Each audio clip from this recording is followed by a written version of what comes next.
Okay, guys. Hi. I've been a clout chaser, and my last video was kind of just useless. I don't even know. I think it was just like on the topic of art. I'm like, oh, art, tattoos, blah blah blah. But what we're gonna be talking about today is being gay a sin, which is a question that has affected my relationship with God tremendously, and it was God I needed all along. So I'm not going to be cussing in this video because if there is a little gay queer kid who wants to know is being gay sin, you should be able to watch this and like not have it flag for like maturity or something. But yeah. So this is like one of my more organized videos, and I feel like it's way more useful than just me gabbing. So yeah.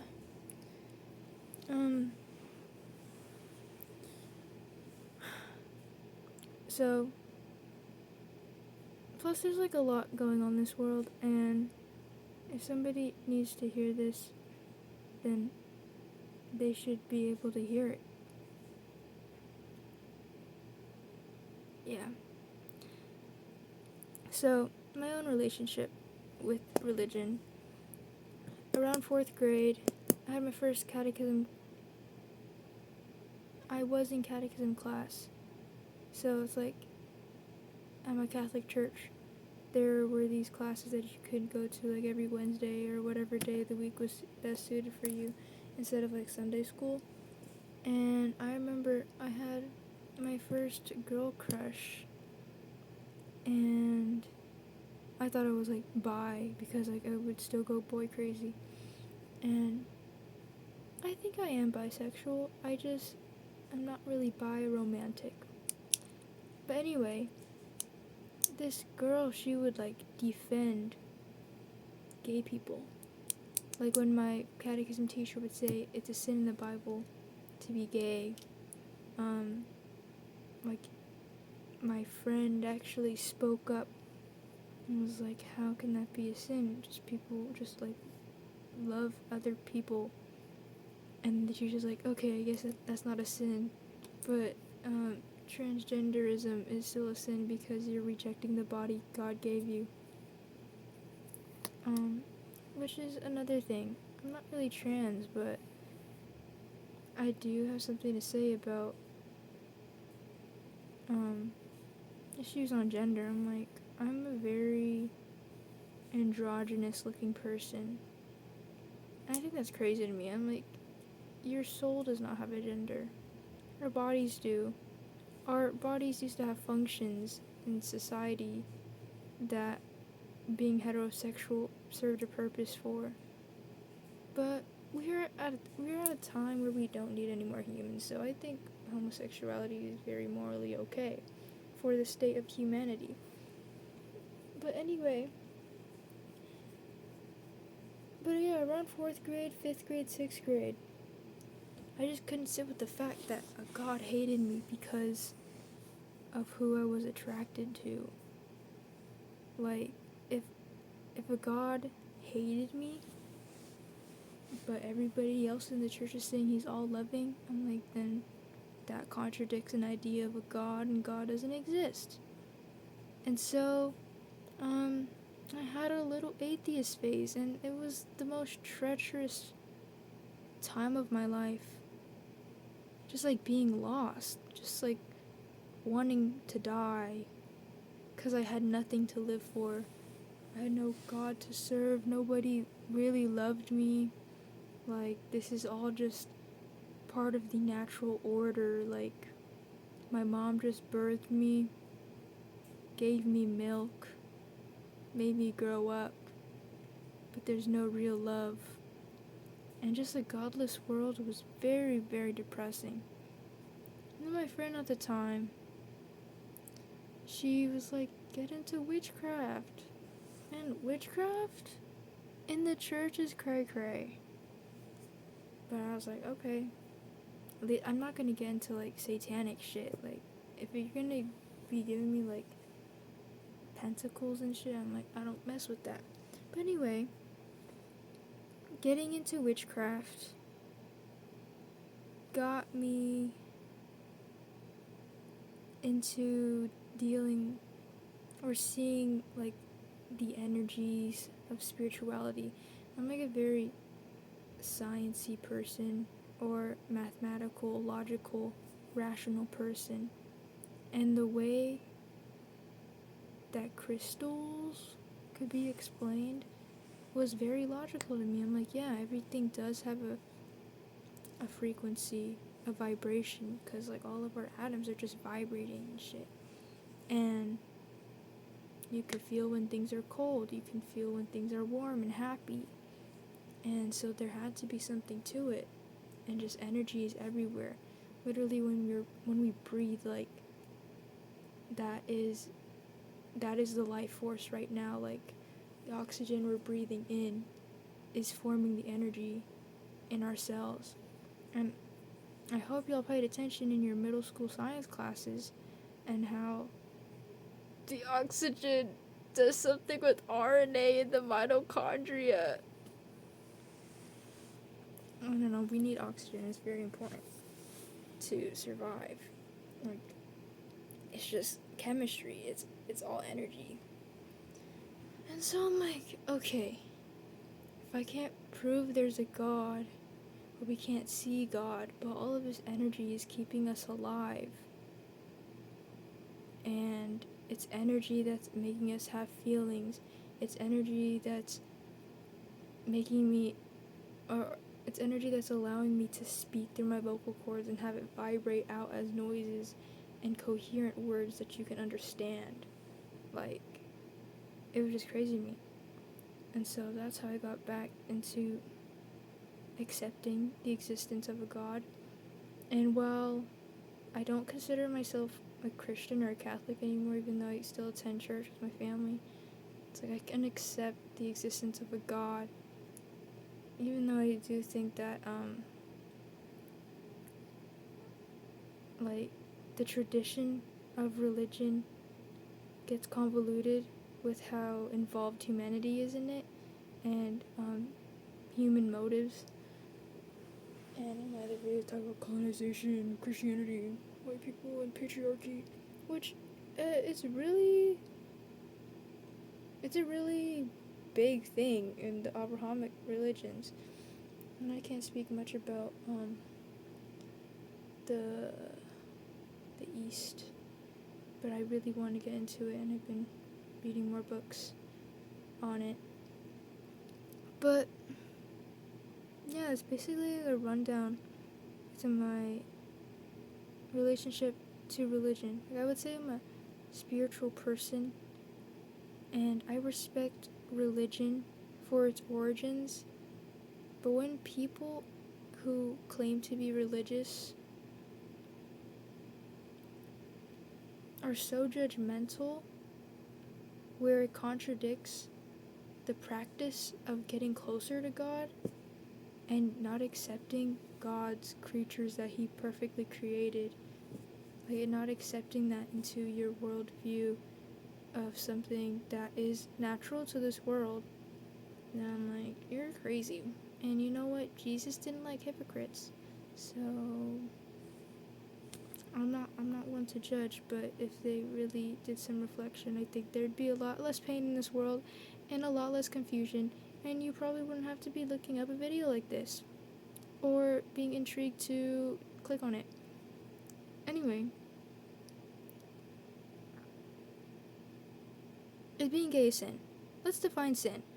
So, sin, I watched this video of a St. Clair nun talking about what sin is, and sin is turning away from God. It's like, it's the choice that makes you turn away from God. And so, when you act in hate, and you're not choosing love, you're not choosing God. So, like, if you're acting in anger, if you're jealous, like, I've been having this issue, jealousy, I'm in a long distance relationship, and I'm going to be bringing in my long distance relationship later in this video. Jealousy, just like seeing couples that get to see each other in person. Jealousy, hearing that people are getting a place to stay, and I'm like, you're the same age as me, or a year younger, and you already got a place? I'm like, in California? Guys, it's possible. Anyways, yeah, so like, yeah, I am jealous. I'm like, why can't that be me? Why do I have to be in this long distance relationship away from the love of my life, my wife, for 3 years? But then, envy is one of the 7 deadly sins, because it's like, when you put that belief out there, it's basically telling God, like, you really don't have enough for me. It's like you're limiting God. Like, you would really question him for the sake of, like, literally the whole world. Not the whole world, that's so ignorant, but just for the idea of God. He is a him. So yeah, like, you're basically telling him, like, oh, there's not enough for me, like, and so you're angry about it. But I'm like, there is enough. You just gotta wait for your divine timing. And yeah, like, when I really think about it, it's kind of bad, but it's a good way for me to cope. Like, when I really think about it and I compare the situations, I'm like, okay, but their relationship isn't as tested the way mine is. So we'll never really know whose love is stronger, and it doesn't really matter, because love is not a competition. It's just as much love as you can give to yourself and to others. But another sin that I've been dealing with, and like, sin is painful. Like, the only reason why I started this video was because I'm realizing, what type of video do I want to make? What type of video do I want to watch? And I love talking about religion. I love talking about spirituality and just like the nature of things and how to make living easier, cause Jesus, it sucks. But you know what? It's also so beautiful. I said I was gonna be organized, but I'm still going everywhere, and it's fine. Another thing that has...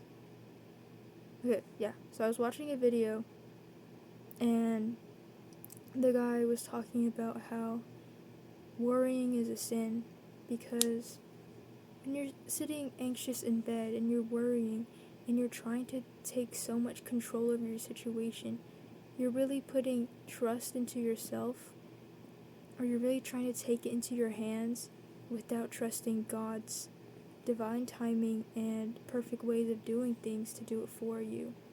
And so, like, yeah, of course you're going to be stressed, of course you're going to be worried, because you're not doing it right, like you really thought. And so, like, when you don't trust God to do it, you're going to be worrying. And the long distance, like, resisting the patience, or like resisting how long it'll take, and it honestly won't be that long. Like, in retrospect, 3 years goes by fast, but like, I'm living it right now, and it does seem treacherous, but so does everything else. And I've always told myself I know I'll get through it, because those are the times where I can trust God and actually find peace through surrendering and like letting go and like letting things just run their course, because I can trust that I'm gonna have another day tomorrow if God wills it, and I'll have another chance, and it'll come, because I know what's for me. I know what isn't. I know what my soul's like meant to achieve, even though I don't know what path it'll take, but it'll just happen.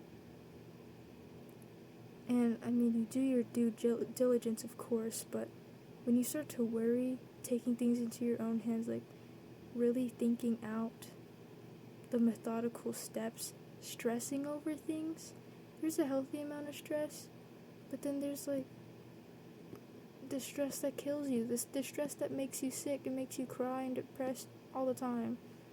Like, honestly, the most important thing for you to do right now is to take care of yourself and exist as you are. Like, honestly, just do what you can, because things will come in time. And when you're taking care of yourself, you're not indulging in bad habits. You're not waiting for some thing to save you, because ultimately it is your choice to choose God, and by choosing God you're going to have to do the work that he calls you to do, and so it'll all be fine. But yeah, like, this is really testing my patience, this long distance relationship with my wife. And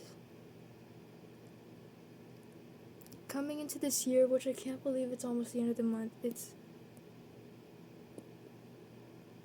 tomorrow will be the last day of January, which is insane to me, and a lot has happened. Which is, that's nuts. And, like, see how, like, fast the time goes? Okay, whatever.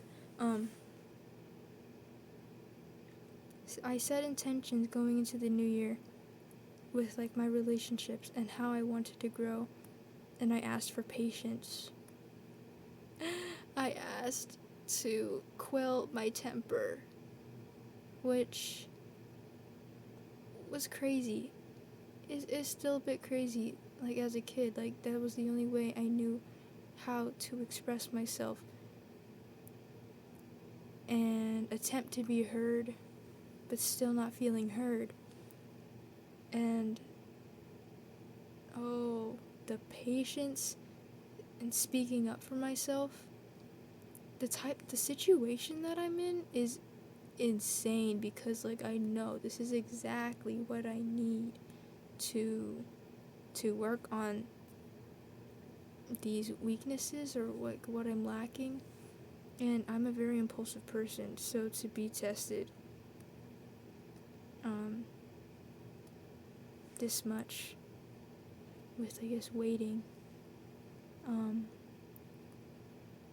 but waiting for something I know is worth it is the hardest things, because, like I said in that other video, getting married was the most mature decision I've ever made, because I knew it was, like, a decision for the growth of my soul. Like, oh my god, I'm so dramatic. Like, I cry, I have my breakdowns, and I don't know what I can say on YouTube, but it's like, I just want to exit this world. And I'd say that on camera. I'm like, I really want to exit this world right now, but I know, like, 2 hours later I'll look back on this video and be like, oh my god, I was so dramatic, and everything's fine. And honestly, you just need to have a good cry. But in my most intense times of emotions is when I resist, like, when I don't accept what my circumstances are. Like, this is what I asked for. I asked for tests on patience. I wanted a partner to have lifelong, and if I can't sit through that pain with this partner, if I can't bear my cross, then will I really be deserving of how good this love has already been, and how good it's gonna be if I stick this out? And I've already committed to sticking it out, which in the Bible, gay marriage is not a thing. So technically, the church would not recognize me as sacredly married. But we had a ritual under a full moon that dealt with the consummation of blood. That's basically witchcraft. This is heresy. Is being gay a sin? We're just gonna forget all that. Anyway, when I was thinking about is it a sin to love my wife? And absolutely not. Like, does loving my wife take me away from God? Absolutely not. 'Cause my wife, I'll say her name, Ciara, like, beautiful name.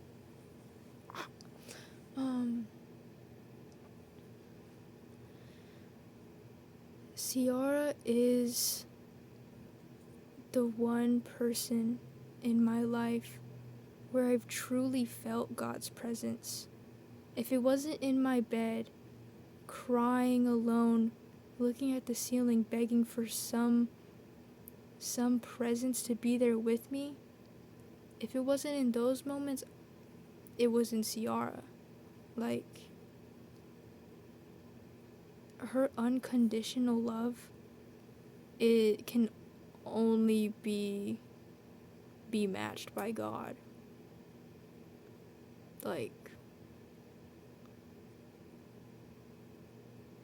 there's this song in Steven Universe. I love Steven Universe.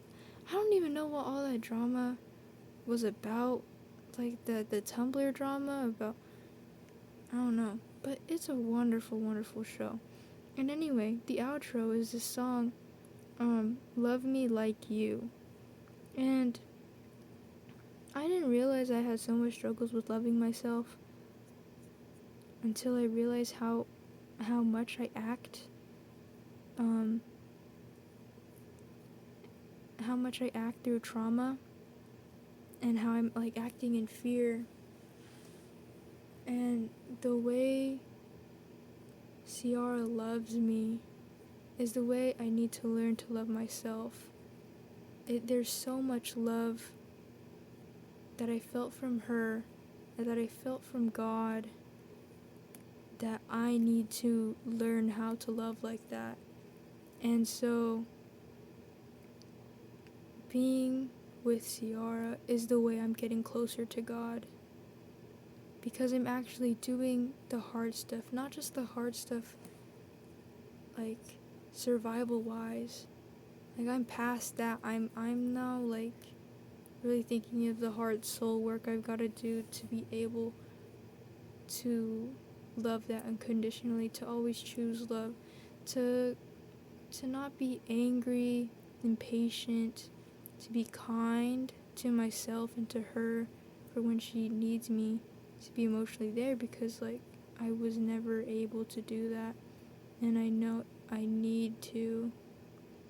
And just being more sensitive, being more kind to myself is the way God would want me to be, because God's there to support you. Like, he does not want you to suffer. In fact, he wants you to choose him, which is why he gave us free will. And so, I'm like, a lot of the times when I'm stressed out too, I'm like thinking, what would Jesus do? If I'm mad and I'm embarrassed about how mad I got, what would Jesus do? I've even had ChatGPT roleplay as Jesus for me, to tell him my situation. I'm like, what would Jesus tell me? And then it freaking, like, gives me verses, and I'm like, also, like, religion is the world's original self-help. Like, getting closer to God is your self-help. That's the best way to help yourself, because if you don't have God, you're just some, like, corporate pawn, and you're just gonna die. And God will love you, but your soul will probably have to go through another cycle until you figure it out. But guys, I really believe I'm on my 8th cycle, and I don't want to mess it up. And I have to go back. I want my next life to be my last, because Earth life is painful. Like, I've had the worst period cramps. I've never had them this bad. But you know what? My wife, for Christmas, gave me a heating pad, a portable heating pad that you can connect a little portable charger to, and I'm wearing it right now. And also, she gave me this Snuggie. It's so cute. And I love colors and pumpkins are so cute. I like pumpkin pie. Sometimes it misses, but I don't know. Just like Halloween is my favorite because I love candy, and they're colorful pumpkins, and some of them are like the lesbian flag color. Anyway, yeah, get yourself a wife. You guys need to commit. Like, I know a lot of y'all are suffering. I know this whole generation is suffering. There's a loneliness epidemic. There's a lot of depression, anxiety, ADHD, a lot of medications going around, a lot of vaping, a lot of smoking. But y'all just gotta, like, chill out. Chill out. No. Guys, I'm not a therapist. Don't take my advice too hard. But the hard stuff is what makes life life. If it weren't for the hard stuff, none of the good stuff would even matter. Because then, if everything was good, that'd just be the average. And why would you want that? So there's this like wave of life we gotta deal with. And I'm telling this to myself basically because I'm always going to distractions. I just consume, I waste away the day. I used to eat a lot. Just a bunch of unhealthy habits where I'm not really dealing with my existence. But guys, don't pick up the pen. Get the holy book. It doesn't even have to be the Bible. The Bible's got some cool verses, it's got cool lore, but there's like any other spiritual practice that in general brings you closer to God. And God is this genderless being. Like, it's too big for us to understand. And so one of the books said that, or I was reading a book called The Science of Self-Realization, and it's from India, or like Indian religious teachers, and it was saying that God is so gracious that he's gracious enough to put himself in multiple forms so that he's accessible to us through names that we could speak with our mouths, and through imagery, statues, pictures, like idolatry, imagery that we can see and perceive, yet he is still too big for understanding our limited human capacity. And so, yeah, whatever way God comes to you, whether God comes to you as a person, whether God comes to you as like an eye you see in a tree, God comes to you as an ant, like, just like realize it's everywhere, it's even in you. Like, I have this idea of God as we are the cells in a body of God, in the body of God. Like, as a collective, we make God's body. And some of them are cancerous cells. Some of them are just cells just trying to function, so that's the body function. And it has its sicknesses, and its joys, and its elations, sicknesses and health. And like, you just gotta do the best you can as your cell. It reminds me of the anime Cells at Work, which I've never watched, but I've heard of. And so it's interesting to me, the way we make up God. We got God DNA in each one of us. And so, yeah, we can all ease each other's suffering. There's this other thing, meditation. When you really want to reach God and reach that inner divine, and I haven't done it in a long while, but recently I've been really trying to get back into it because it is the most profound feeling. Like, I've been trying to astral project, or I've always wanted to. It's been like years now, but I've never successfully done it except on accident, where I saw the back of my head and a bunch of numbers on the border of my hair. It was kind of strange.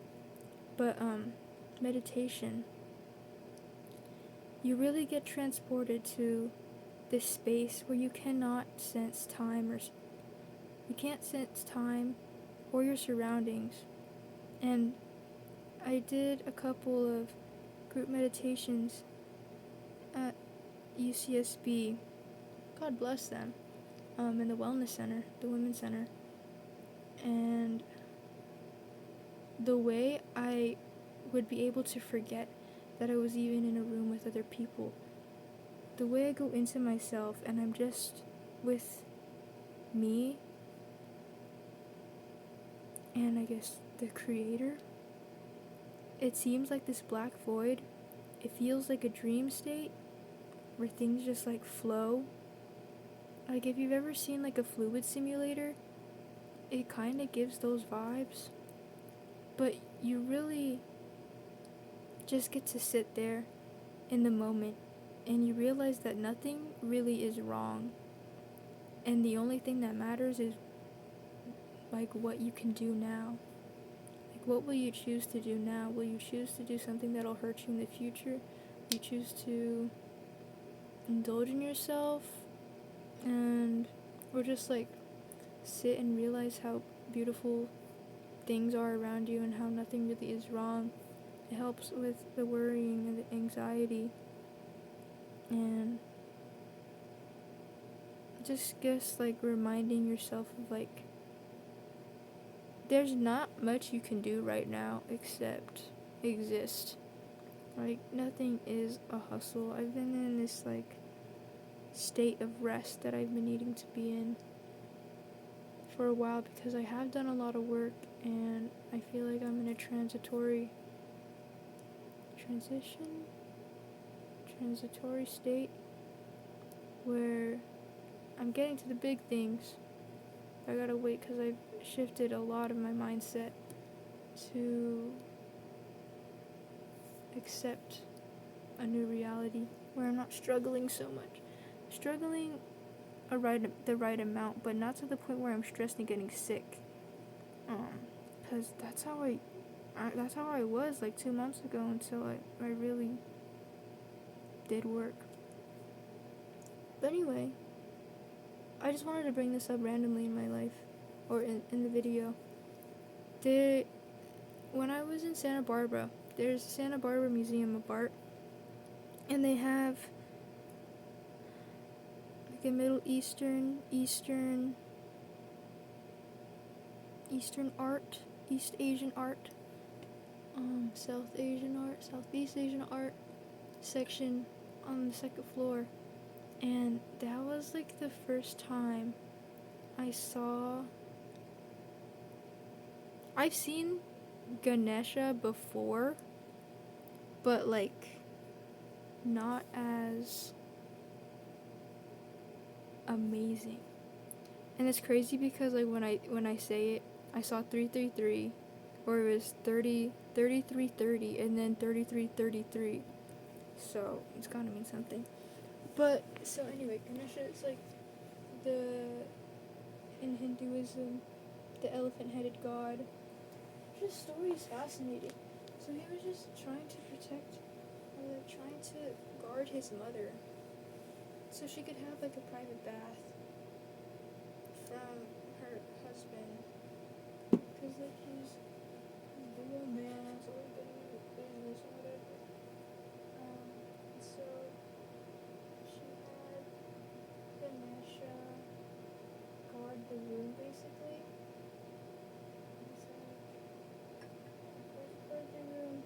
So no one comes in. And when his dad did come in, he was like, "Get the hell out of my way, that's my wife, I should be able to see her." He chopped his head off. This little kid just chopped his head off. And then so the mom freaked out. I was like, "What did you do?" And they were like, "Find the mayor's head." And and it was an elephant's head. And then that's how he has an elephant head, and he's a childish spirit. And anyway, he has this like big old pot belly, and it's so cute and amazing. And like this is like one of my favorite forms of God, that God would be so kind to show himself as. I'm like, there's this like little manga and anime thing where it's like Jesus and Buddha take a vacation on Earth, and I would like love to see them with Ganesha, because like they'd have a really chill time. And anyway, yeah, the statue I saw at Santa Barbara Museum of Art was this Ganesha statue with a big old soft pouch of belly, and I'm like, that's so cute.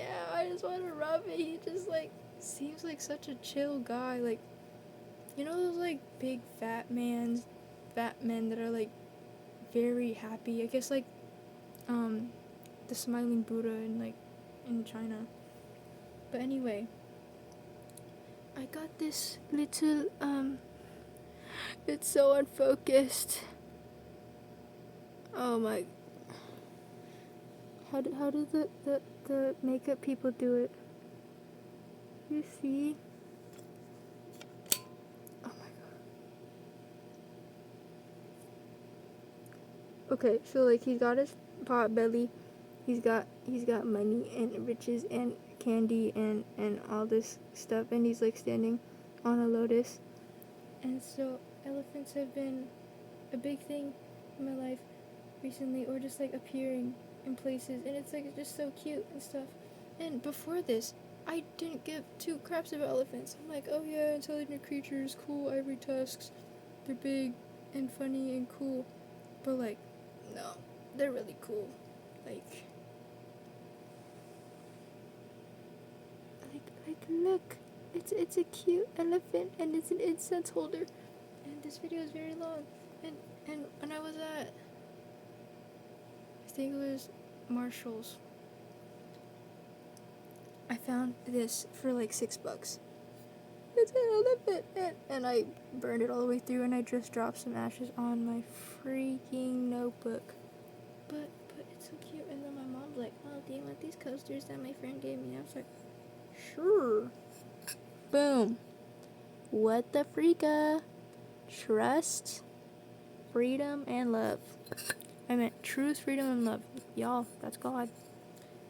There's this other thing too.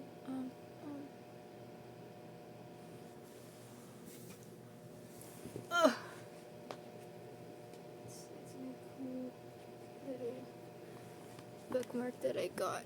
Oh yeah, this is The Science of Self-Realization. It's a cool book. Look, I've been having like conversations in the margins, and it's like really fun to just like have a conversation. And some I think there were like two things that were said in here where I'm like, what do you mean by that? But by the way, my bookmark. It's another elephant. It's a 3D elephant. Isn't that freaking sick? It's so amazing. And the colors. I love the colors. I love the colors. Anyway, this video is getting too long. And yeah, guys, really realize that God is good all the time. And all the time, God is good. And in whatever form you want to do your worship to him or her, if God is a woman to you. And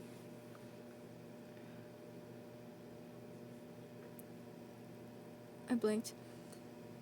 But yeah, God can be a genderless being sometimes. When I write about him, I sometimes say it, or capital H-E-R, but yeah. So, is being gay sin? I don't think so.